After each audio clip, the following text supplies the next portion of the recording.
Hello everyone, welcome you all once again at Lokesh sir unlimited study zone. आज start कर रहे हैं lecture number 5 है ये, और इसमें हम स्टार्ट करेंगे एप्लीकेशन ऑफ व्हीटस्टोन ब्रिज। कल हमने देखा था व्हीटस्टोन ब्रिज, आज कर रहे हैं एप्लीकेशन ऑफ व्हीटस्टोन ब्रिज, जिसमें सबसे पहला टॉपिक आज जो हमें पढ़ना है मीटर ब्रिज। ठीक है ना। एप्लीकेशन ऑफ व्हीटस्टोन ब्रिज में सबसे पहले हमें पढ़ना है मीटर ब्रिज। देखिए तो मीटर ब्रिज, मीटर ब्रिज होता क्या है? मीटर ब्रिज एक apparatus होता है जिसका यूज करके आप अननोन रेजिस्टेंस फाइंड कर सकते हो। ओके, और इसकी वर्किंग पूरी व्हीटस्टोन ब्रिज पर बेस्ड है। इसकी वर्किंग पूरी व्हीटस्टोन ब्रिज पर बेस्ड है। ये कुछ इस तरीके से दिखता है। So first line is metre bridge is an instrument to calculate the value of an unknown resistance of any wire. Suppose you have any wire that having some resistance, okay, if you need to identify the value of resistance, you can use Wheatstone bridge method. Okay, metre bridge में इस्तेमाल कर सकते हो। दिखता कैसे? देखिए, इसमें एक लेफ्ट में L शेप की स्ट्रिप हुआ करती है। ये L शेप की स्ट्रिप है, इन्वर्टेड L, उल्टा L की स्ट्रिप है। यहाँ पे कुछ स्क्रू होते हैं, बीच में एक स्ट्रिप ऐसी होती है, again one L shape strip.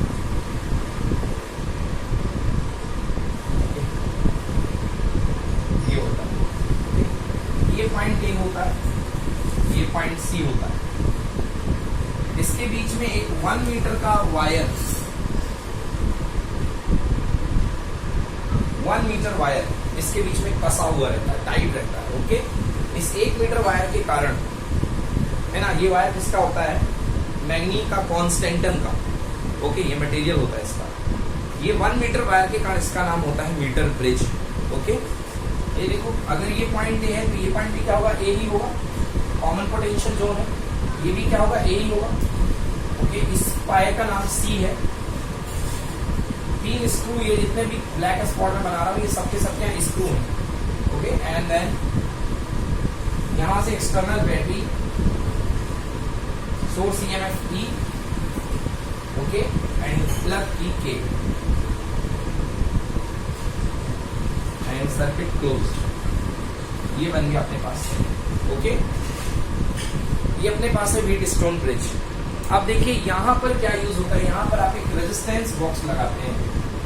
Resistance box आपकी मर्जी से लगाते हैं आप, मतलब जिसका रेजिस्टेंस होता है आर, दैट इज नोन, पता होता है, known resistance. This is called known resistance. Okay, and you insert here the known resistance x, unknown resistance. Okay, clear है?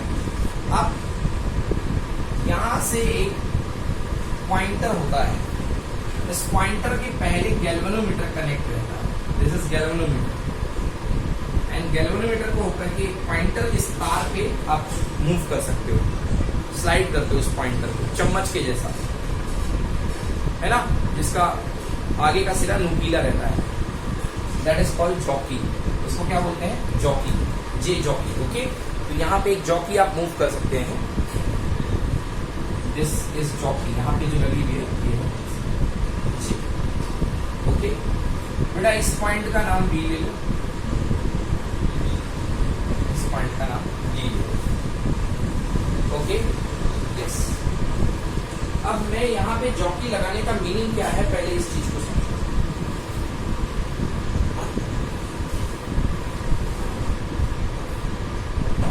यहाँ पे जॉकी लगाने का मीनिंग क्या है, इस बात को समझो। अगर ये apparatus आपने सेट कर दिया है बेटा, ये टोटल वोल्टेज E है, टोटल ईएमएफ कितना है? E है। बैटरी है, कुछ ना कुछ इंटरनल रेजिस्टेंस होगा, इंटरनल रेजिस्टेंस के ऊपर ड्रॉप हो जाएगा। उसके बाद इसको, वायर को यहां से लेके यहां तक कितना वोल्टेज मिलेगा? V। ये सॉल्व हो, बैटरी कुछ ना कुछ खुद खाएगी, थोड़ा सा इंटरनल रेजिस्टेंस होता है ना, तो मैंने बताया था V equal to E minus I into R. तो आउटपुट फाइनली इस टर्मिनल के अक्रॉस इसको कितना मिलेगा बेटा? V। मतलब यहां से लेके यहां तक 1 मीटर की लेंथ में कितना वोल्टेज गिरेगा? V volt. 1 मीटर की लेंथ में कितना वोल्टेज गिरेगा? V volt. तो यहां से वोल्टेज गिरना शुरू होगा, एंड तक पूरा वोल्टेज चला जाएगा, एंड तक पूरा वोल्टेज चला जाएगा। यहाँ पर वोल्टेज का फ्यूल खत्म, यहाँ पे वोल्टेज का फ्यूल फिनिश। आया समझ? तो अगर मैं बोलूंगा इस लेंथ का, तो यहाँ पर भी कोई ना कोई वोल्टेज ड्रॉप होगा, यहाँ थोड़ा और ज्यादा होगा, यहाँ थोड़ा और ज्यादा होगा, यहां से लेकर के यहां तक थोड़ा और ज्यादा होगा वोल्टेज, होगा ना।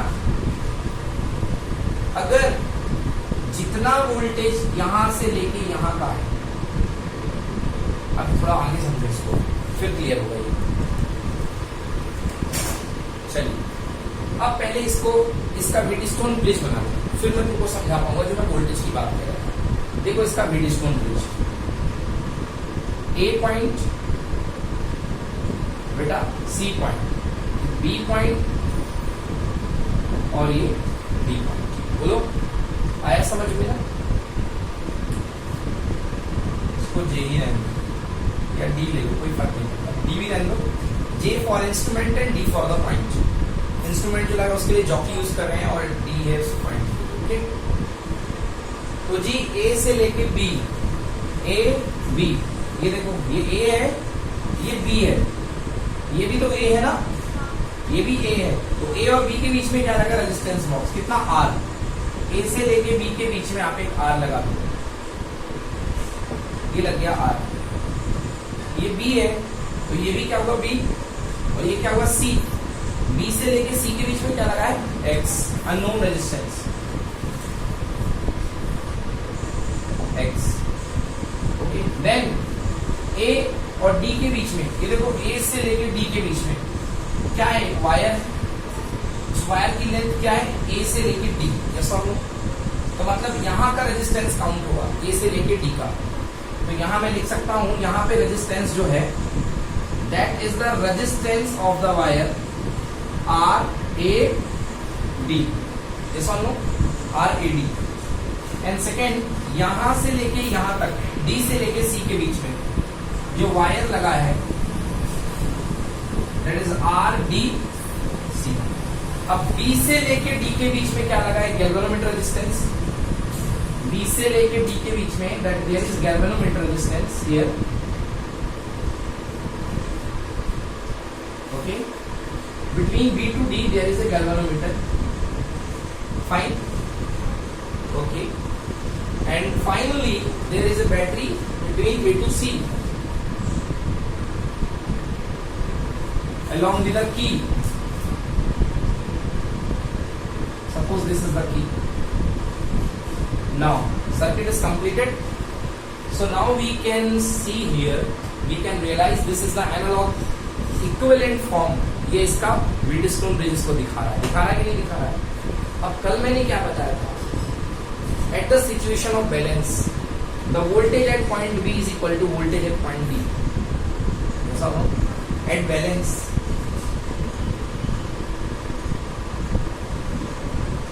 condition VB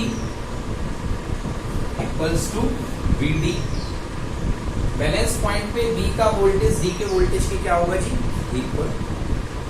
बच्चों, तो B और D का वोल्टेज इक्वल हो जाएगा, तो इसमें क्या कोई करंट जाएगी? नो, ये वाली ब्रांच ओपन हो जाएगी। और बैलेंस कंडीशन में कल मैंने बताया था formula P upon Q equal to R upon S। Okay, so यहाँ पे बाई व्हीटस्टोन प्रिंसिपल,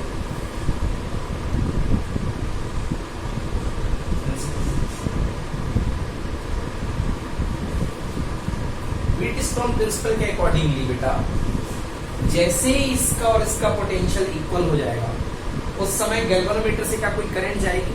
नो। मतलब गैल्वेनोमीटर क्या कोई डिफ्लेक्शन दिखाएगा? नो। At zero deflection. समझ में आया? मतलब आप जब मूव करोगे ना इसको, एक्सपेरिमेंट जब आप करोगे स्कूल में, तो आप मूव करोगे, ऐसे लाओगे जॉकी, इस तरफ लाओगे जॉकी एक तरफ मूव करेगा, राइट साइड या लेफ्ट साइड। इस तरफ लाओगे जॉकी एक तरफ कहीं मूव करेगा, राइट या लेफ्ट। बट बीच में एक ऐसा पॉइंट होगा जहां जॉकी टच से मस नहीं होगा, that is called zero deflection point. That is called zero deflection point. उसी पॉइंट की तलाश की जिस पॉइंट पर यहाँ का वोल्टेज और यहाँ का वोल्टेज क्या हो जाएगा इक्वल, मतलब VB इक्वल्स टू VD। और इस पॉइंट पर गैल्वेनोमीटर करंट इक्वल टू कितना बेटा 0, गैल्वेनोमीटर करंट 0 हो जाएगी। अब व्हीटस्टोन ब्रिज अप्लाई होगा और व्हीटस्टोन ब्रिज का लॉ होता है this resistance R upon X, this upon this adjacent R upon X equals to RAD upon RDC। बेटा आया समझ में, R upon X equals to RAD upon RDC। Clear हुआ ना, R अपॉन X एडजेसेंट आपका resistance RAD upon RDC। बेटा resistance का formula क्या होता है, resistance R equals to rho L upon A। Okay, ये तो मैं बदल नहीं सकता, मैं इनको बदलूंगा। देखो R by X equals to rho, बेटा AD की लेंथ सपोज मान लो L है ना, तो रो L अपॉन कितना आएगा एरिया A, ठीक है ना, L सेंटीमीटर, कितने सेंटीमीटर L सेंटीमीटर, X और R DC।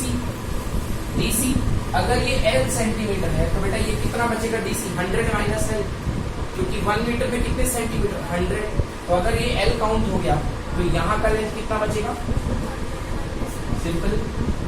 ओके, सो ये हो गया rho multiply 100 minus L divided by A से A, रो से रो, समझ में आया, means R by X equals to L upon 100 minus L। समझ में आ गया, R पता है, L तो पता है ना, लेंथ तो पता होगी कहां पर आपका बैलेंस हो रहा है, 100 माइनस L निकाल लोगे, X पलट दो, कुल मिला के आपको निकालना क्या था X अननोन, तो अब तो सॉल्व होकर के आ जाएगा ना, तो आप इसको सॉल्व कर सकते हो। ओके, तो X की मैं वैल्यू लिखता हूँ finally, X upon R reciprocal कर दिया 100 minus L upon L, so X equal to 100 minus L upon L multiplied by R। गुरु जी आया समझ में कि नहीं आया? Okay, so this is the Wheatstone bridge. बोलो बन जाएगा बेटा, ये है व्हीटस्टोन ब्रिज, ठीक है ना। चलिए नोट कर लीजिए इसको, ये Wheatstone bridge done. Sorry student, मैंने व्हीटस्टोन ब्रिज बोल दिया, this is the meter bridge, application of Wheatstone bridge है and this device is called meter bridge. Okay fine, note करिए। ओके, स्टार्ट करते हैं, नेक्स्ट टॉपिक अपना है पोटेंशियोमीटर, ठीक है जी।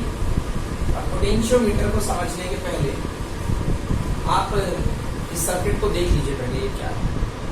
हम बार बार बैटरी बनाते हैं, बैटरी में हम EMF सेल कर देते हैं, साथ में इंटरनल रेजिस्टेंस लेते हैं, और यहाँ पर फाइनली हमको जो वोल्टेज ड्रॉप मिलता है इसके बाद बाहर वो कितना मिलता है बेटा, V equals to E minus IR।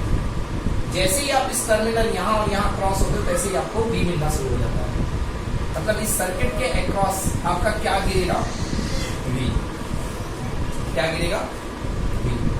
भले ही आपने मान लीजिए यहाँ पे EMF लगा रखा है 11 वोल्ट का, तो आपको एग्जैक्टली 11 वोल्ट नहीं मिलेगा, कुछ कम मिलेगा, मान लेते हैं इसको V इक्वल टू मान लेते हैं अपन 10.5 वोल्ट मिलेगा। कितना मिल रहा है 10.5 वोल्ट, मतलब 0.5 वोल्ट किसने खा लिया, इस रेजिस्टेंस में, इस इंटरनल रेजिस्टेंस ने खा लिया। तो 11 था टोटल, 11 में से खुद की फैक्ट्री ने कितना खा लिया 0.5, तो आपको बाहर कितना मिला बेटा 10.5। ये तो पुरानी बात है, याद दिला दिया मैंने ऐसे ही। अब आगे की बात समझो, मामला क्या है बेटा, ये जो भी वोल्टेज इसको बाहर मिल रहा है, ये वोल्टेज पूरा का पूरा किस वायर पे ड्रॉप हो रहा है बेटा, इस वायर पे। इस वायर की लेंथ मान लो बेटा L, मीटर ब्रिज में वायर था 1 मीटर का, कितने मीटर का, बट पोटेंशियोमीटर में कोई लेंथ नहीं निश्चित, कितने का भी हो सकता है। तो मान लिया ये L लेंथ का वायर है, L लेंथ का वायर, तो L लेंथ के वायर पे कितना वोल्टेज ड्रॉप होता है बेटा V, क्योंकि आउटपुट तो V ही मिल रहा है ना इसके क्रॉस। तो L लेंथ का वायर कितना वोल्टेज ड्रॉप करा रहा है अपने ऊपर, V करा रहा है ना। तो बेटा 1 लेंथ का वायर, यूनिट लेंथ का वायर कितना वोल्टेज ड्रॉप कराएगा, V by L, V by, समझ में आ गया ना, यूनिट लेंथ का wire V by L voltage drop करवाएगा अपने ऊपर, इसको बोलते हैं पोटेंशियल ग्रेडियंट। अगर एल लेंथ पे V वोल्ट का वोल्टेज ड्रॉप होता है या V पोटेंशियल ड्रॉप होता है, तो यूनिट लेंथ पे कितना पोटेंशियल ड्रॉप होगा, V by L. This is called potential gradient. Okay, denoted by rho, rho is equals to V by L. Okay,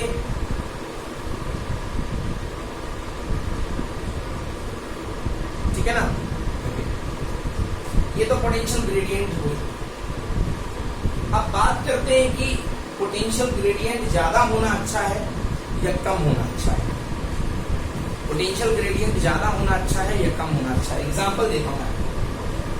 अगर मान लीजिए ये आपके पास आपको इसके अक्रॉस मिल रहा है 100 वोल्ट,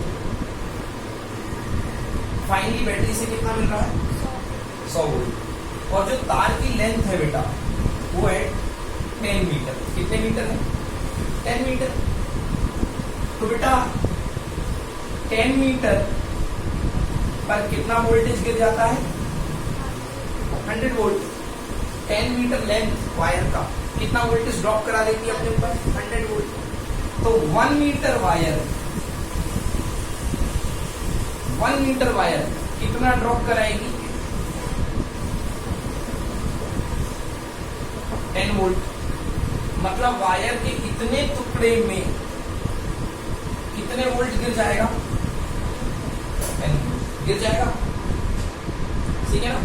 10 वोल्ट वायर के इतने टुकड़े में 10 वोल्ट गिर जाएगा। अब यदि आपको बहुत कम वोल्टेज नापना है, 0.4 वोल्ट यदि मेजर करना है, तो 10 वोल्ट इतने से में 10 वोल्ट है और बहुत छोटी चीज को मेजर करना बहुत मुश्किल पड़ेगा। अगर यही 10 वोल्ट की जगह 1 वोल्ट गिरता है इतने पे, तो 0.4 यहाँ पर कहीं पर मिल जाता। मतलब बात कुछ ऐसी हो गई कि आप सोना, मतलब शक्कर खरीदने वाले वेट पैन पे सोना नहीं खरीद सकते भाई। अनाज को जो तौलने वाला वेट पैन होता है वो बहुत हैवी होता है। अब उस पर बोलो कि मेरे को आप 2 मिलीग्राम का चावल दे दो, पॉसिबल है क्या? हाथी तौलने वाली मशीन में क्या सुई तौल पाओगे? नहीं। तो यहाँ पे कितना वोल्ट नाप रहा है, इतने पे 10 वोल्ट मिल रहा है और आपको नापना क्या है 0.4, तो यहाँ पे ये फेल कर जाएगा। मतलब इसकी पोटेंशियल ग्रेडियंट क्या होनी चाहिए, बहुत कम। क्या होनी चाहिए, बहुत कम। अभी फिलहाल क्या है 10, बहुत ज्यादा है। बोलो आया समझ में मैं क्या कह रहा हूँ?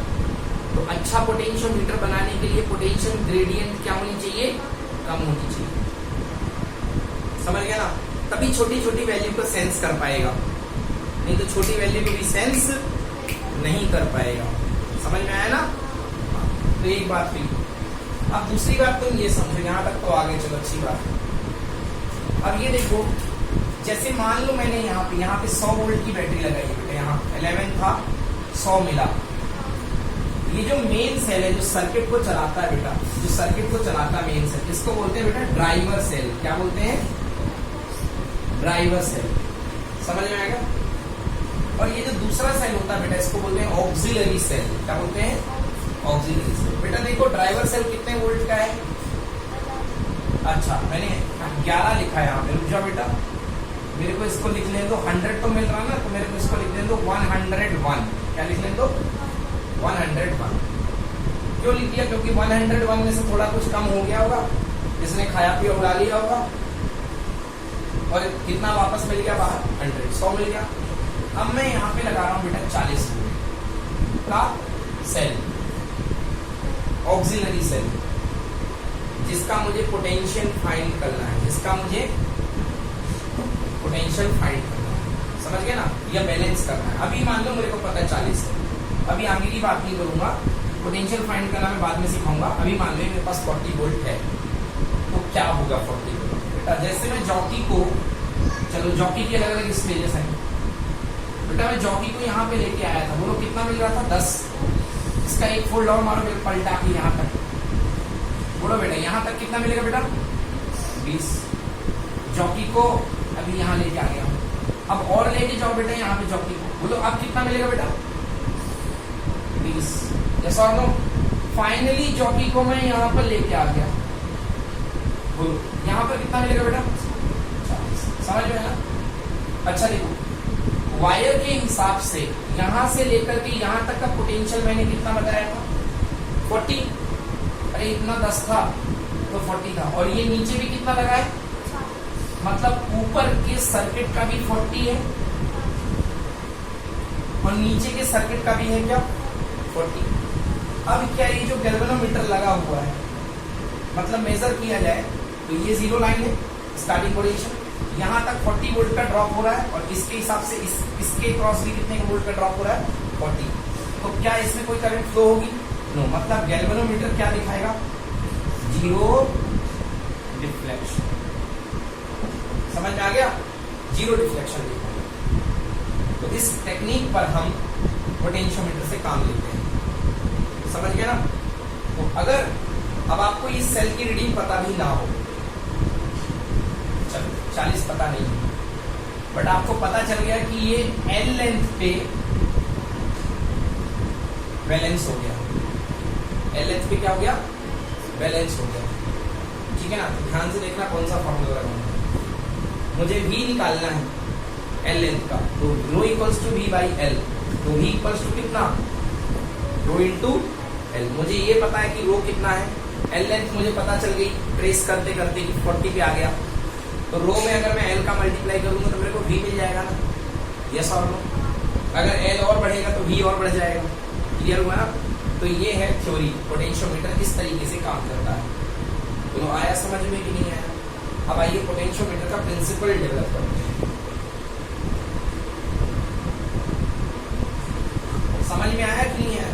मतलब मास्टर सेल से ड्राइवर सेल से आपका ऑक्सिलरी सेल बैलेंस हो जाता है, और जिस पॉइंट पर बैलेंस होता है उसी पॉइंट की बैलेंसिंग लेंथ कैलकुलेट करके रो से मल्टीप्लाई कर लो तो आपको V मिल जाएगा, because V equal to rho into rho. तो निकाल लोगे शुरुआत में ही, क्योंकि आपके पास सेल है, लेंथ है, तो रो निकल आएगा।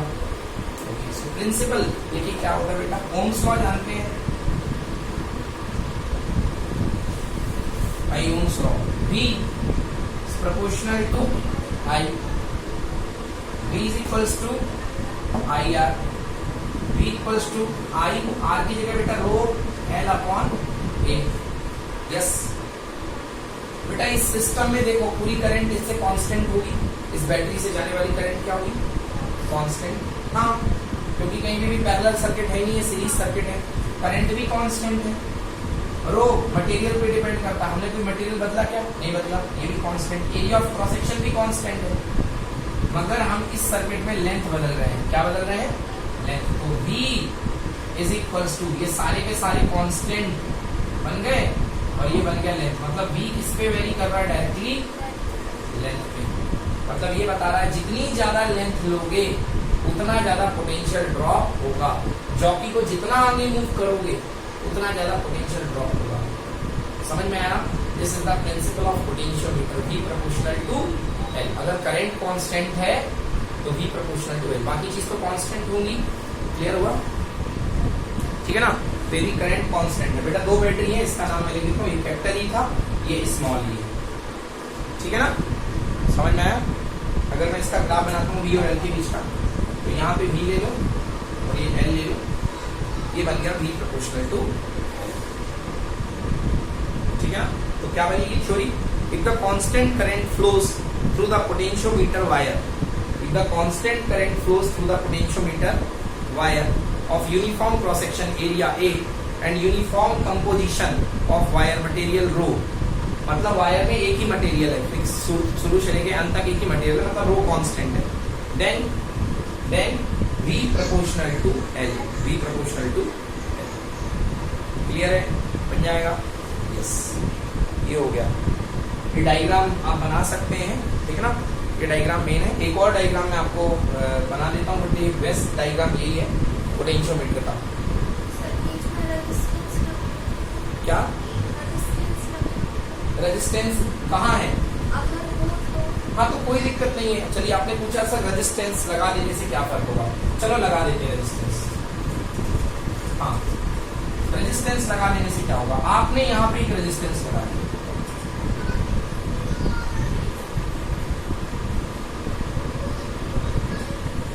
रेजिस्टेंस लगा दिया, रेजिस्टेंस लगा दोगे तो किसी ना किसी पॉइंट पर तो आपको नल डिफ्लेक्शन पॉइंट तो मिलेगा ना, और नल डिफ्लेक्शन पॉइंट पे क्या करंट फ्लो होती है? नहीं होती। अरे नल डिफ्लेक्शन पॉइंट यहाँ पे मिल गया मान लो आपको, क्या करंट फ्लो होती है? नहीं होती है ना। तो जब करंट की फ्लो नहीं होगी तो यहाँ पे कुछ भी लगा दो, क्या इस लगाने का कोई मतलब है? तो नल डिफ्लेक्शन पॉइंट पे इस रेजिस्टेंस को लगाने का कोई मतलब नहीं है। समझ गए ना?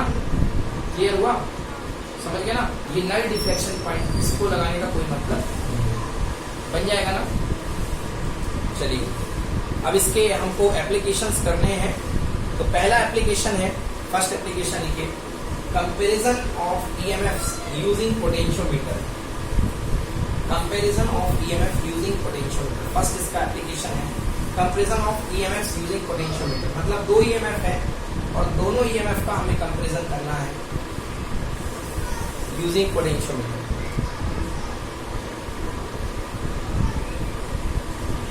Comparison of EMF using potentiometer.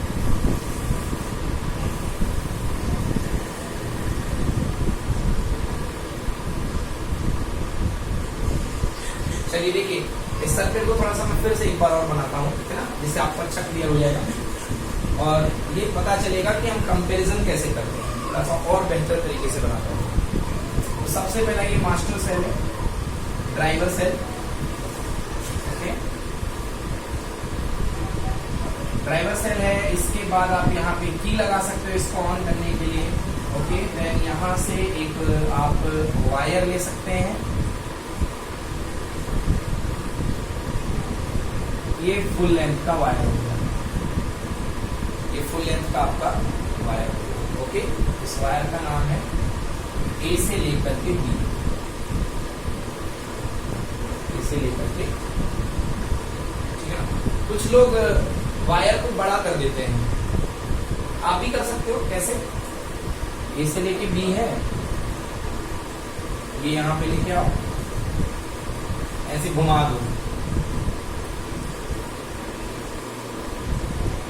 ऐसे 3-4 राउंड आप वायर को घुमाते जाओ, ओके। और बी का कनेक्शन यहां ना लेकर के आप पीछे से कर दो बी का कनेक्शन, तो यहां फाइनली बी आके यहां मिल गया। बात तो वही हुई है ना।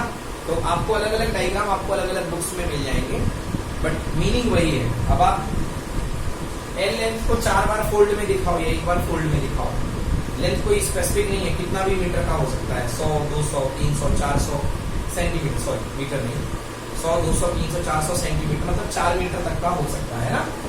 और आप देखेंगे लैब में होता भी है, 400 सेंटीमीटर का हुआ करता है। तो ये था ए पॉइंट, क्या थी इसमें? बैटरी लगी हुई, एक बड़ी बैटरी, और ये की लगी हुई, ठीक है। और इसको एक्सटेंड करते हैं, ये है अपना टिपिकल पोटेंशियोमीटर, ठीक है। ये अपना टिपिकल पोटेंशियोमीटर। अब इसको अलग अलग तरीके से बुक वाले बनाते हैं। बेटा ये पॉइंट अगर ए है तो ये सारे के सारे पॉइंट, ये भी पॉइंट क्या है बेटा? ए। और ये बैटरी का पॉइंट क्या है बेटा? ए। समझ में आया ना? और बेटा याद रखना, ये पॉइंट बी है तो यहां से यहां तक ये वाला पॉइंट भी क्या होगा? बी। और ये भी पॉइंट क्या होगा? बी। मतलब यहां तक टच जो होगा वो पॉइंट क्या होगा? बी, ठीक है ना। तो यहां पर बी का ही पोटेंशियल चलेगा, ठीक है ना। आप रिहोस्टेट से जितना वोल्टेज आपको उठाना है, जैसे मान लो ये बैटरी है 400 वोल्ट की, कितने वोल्ट की? बट आपको ये एक्सपेरिमेंट करना है कितने वोल्ट पे परफॉर्म, 300 वोल्ट पे या 200 वोल्ट पे। तो 400 पे तो उठाओगे नहीं क्योंकि आपका चलान 300 है। तो रिहोस्टेट से आप रिहोस्टेट को अरेंज करोगे और आपको जितना वोल्टेज चाहिए उतना वोल्टेज मिलेगा। 400 में 300 चाहिए तो आपका ये 400 नहीं उठाएगा। हाँ, रिहोस्टेट हटा दोगे तो सीधा सीधा कितना मिलेगा इस पूरे वायर को? 400। बट आप थोड़ा सा आगे खसकाओगे तो आपको 300 मिलेगा, है ना। जो भी चाहिए कम ज्यादा कर सकते हो। समझ में आया? अब आगे है कि अपन कंपैरिजन कैसे करते हैं ईएमएफ का, दो सेल का ईएमएफ कंपैरिजन करेंगे, ठीक है ना। ये ड्राइवर सेल है बेटा, इसका नाम ले लो ई।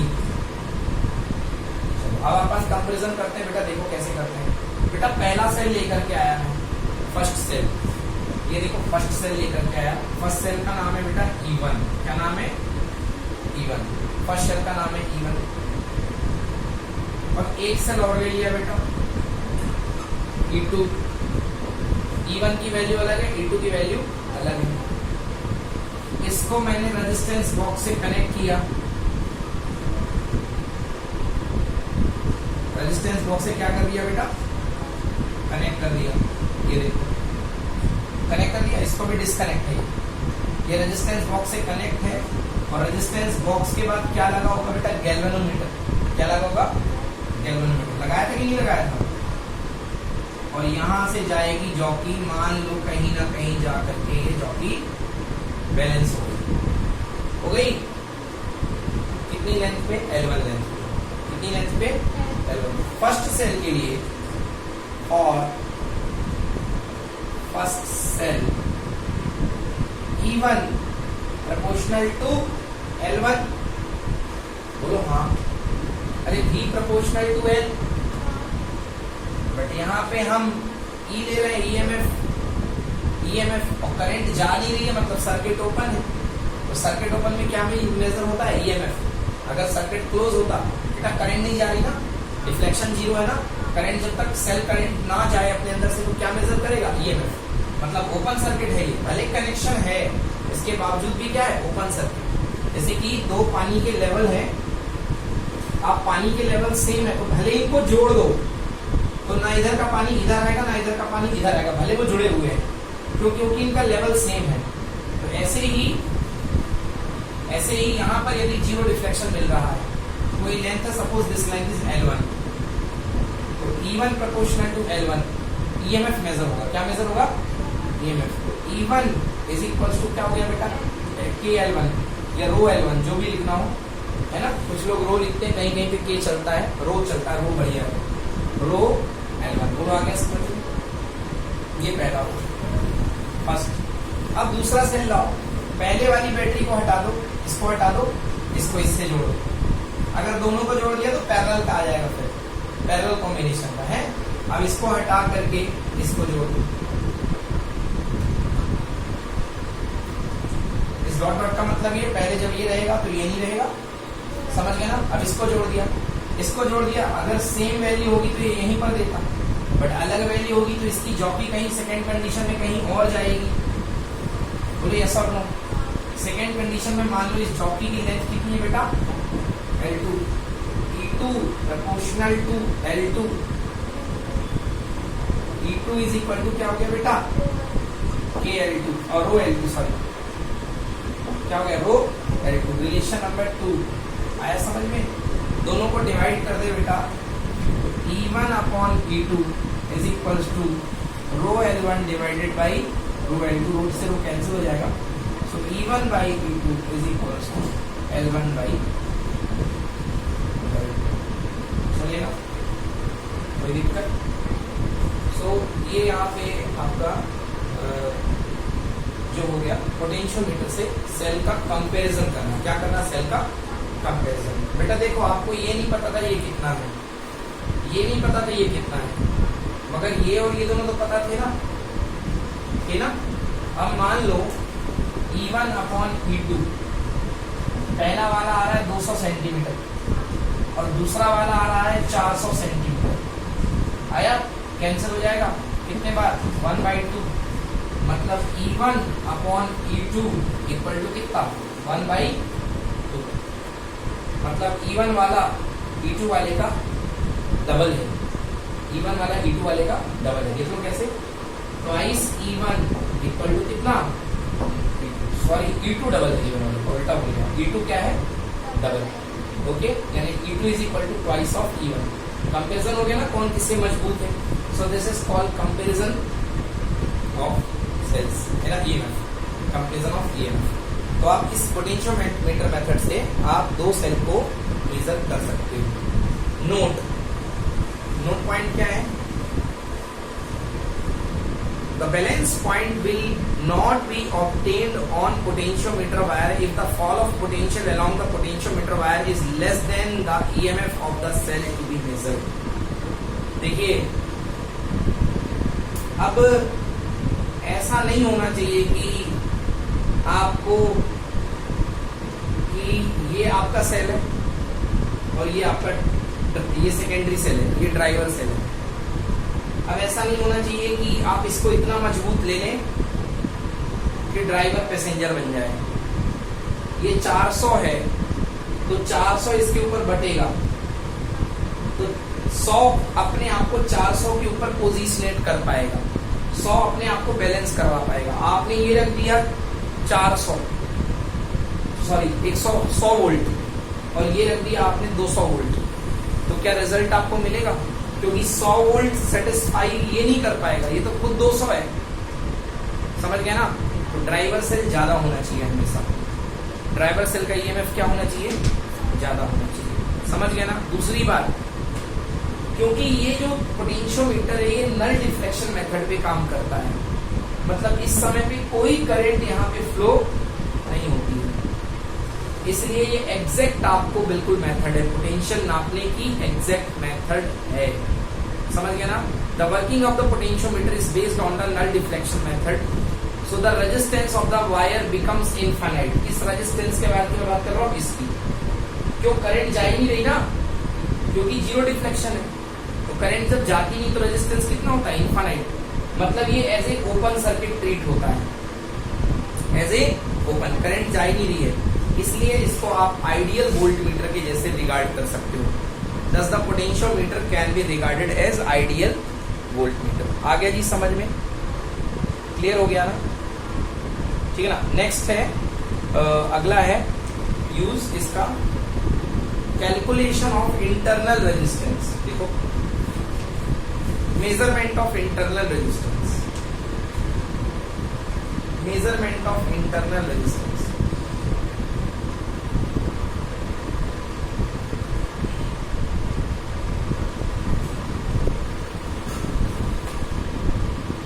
मेजरमेंट ऑफ इंटरनल रेजिस्टेंस है ना, मतलब कि आप इंटरनल रेजिस्टेंस यूजिंग पोटेंशियोमीटर। देखो, using potentiometer, potentiometer internal resistance of a cell, किसी सेल का इंटरनल रेजिस्टेंस निकालना यूजिंग पोटेंशियोमीटर। पोटेंशियोमीटर का यूज करके कैसे निकालेंगे internal resistance of a cell using potentiometer? ठीक है बेटा, चलिए कैसे निकालते हैं देखिए। Okay guys, so this is the typical diagram showing you the determination of internal resistance of a cell। एक सेल का इंटरनल रेजिस्टेंस आपको फाइंड करना है। इस सेल का ये जो लगा हुआ है E2, इसका कोई ना कोई इंटरनल रेजिस्टेंस होगा, suppose it is R internal, जैसा नो है ना। अब बेटा इसमें करते क्या है बेटा, आपको यार मैंने बताया था कि जिस समय इस सेल से कोई करंट फ्लो नहीं होती है, जिस समय इस सेल से कोई करंट फ्लो नहीं होती, तो इसके टर्मिनल के अक्रॉस आपको क्या मिलता है? E मिलता है कि V मिलता है? हाँ, E मिलता है। और जब ये सेल करंट फ्लो करने लगे उस समय आपको क्या देता है? V देता है। ओके, आइए फर्स्ट राउंड में देखते हैं। सबसे पहले हम क्या करते हैं बेटा, सबसे पहले हम इस की को ऑन कर देते हैं, तो ऑन रहेगी तभी सर्किट ऑन होगा, और इसको हम ऑफ कर देते हैं, मतलब दिस इज ओपन। ये क्या है बेटा? खुला हुआ है, मतलब कोई करंट इससे नहीं जा रही है। तो ये बैलेंस हो गया J1 पर, L1 लेंथ पर बैलेंस हो गया, L1 लेंथ पर बैलेंस हो गया। बैलेंस हो रहा है मतलब नल डिफ्लेक्शन है, मतलब क्या इस सेल से कोई करंट जा रही है? नहीं। तो बताइए क्या देगा ये? E2 देगा या मुझे V2 देगा? E2। तो मुझे L1 लेंथ के लिए क्या मिलेगा? E2। तो मैं लिखूंगा E2 is equals to rho L1। Yes or no? E2 is equals to rho L1। This is equation number 1। Now अब आप एक काम करो, ये रेजिस्टेंस बॉक्स जो इसके पैरेलल में लगा था, इस स्विच को ऑन करो। इस स्विच को बेटा जैसे स्विच को ऑन करोगे तो ये सर्किट देखो जिस पे मैं चल रहा हूँ, ये तो अपने आप में कंप्लीट हो गया कि नहीं हुआ? हो गया ना। तो इसके अंदर करंट तो फ्लो होना शुरू हो जाएगी, क्योंकि ये जो है, ये जो लगा है, ये करंट देना इसको शुरू कर देगा। से इसकी नो, अब जैसे ये ऑन हो गया तो इसके क्रॉस आपको बताओ E मिलेगा कि V मिलेगा? या V मिलेगा। तो V के लिए बैलेंस पॉइंट मान लीजिए सेकेंड लेंथ आ रही है L2, तो हम लिखेंगे V, okay, is equals to rho L2, relation number 2। तो बेटा E upon V, E2 upon V is equal to rho L1 upon rho L2, rho से रो कैंसिल, बेटा हाँ आया समझ में। तो E2 upon V is equal to कितना हो गया, L1 बाई L2। अब आपको मैंने फॉर्मूला पढ़ाया था, relation between small r capital R, याद आया? फॉर्मूला ये था, internal resistance R internal equal to था E upon V minus 1 into capital R, याद आया? अब इसका क्या यूज है, देखो बेटा, E मतलब V2 है यहाँ पे, V मतलब V2 है, यही दो चीजें हमको पता नहीं थी, बट अब ये दो जो चीजें किसके टर्म्स में आ चुकी, लेंथ के टर्म्स में, वो अपन मेजर कर सकते हैं स्केल को यूज करके। तो क्या आ जाएगा, L1 upon L2 minus 1 into R। तो बेटा फॉर्मूला आ चुका है इंटरनल रेजिस्टेंस का, R internal equal to L1 by L2 minus 1 multiplied by R। बोलो आया समझ में? Any problem? तो ये है इंटरनल रेजिस्टेंस का फॉर्मूला, फाइन, ठीक है। तो यहाँ पे ये चैप्टर हमारा एंड होता है, हमने सारी चीजें कर ली हैं, इस चैप्टर के सारे टॉपिक हमारे हो चुके हैं। ओके स्टूडेंट्स, थैंक यू, इसको नोट करिए।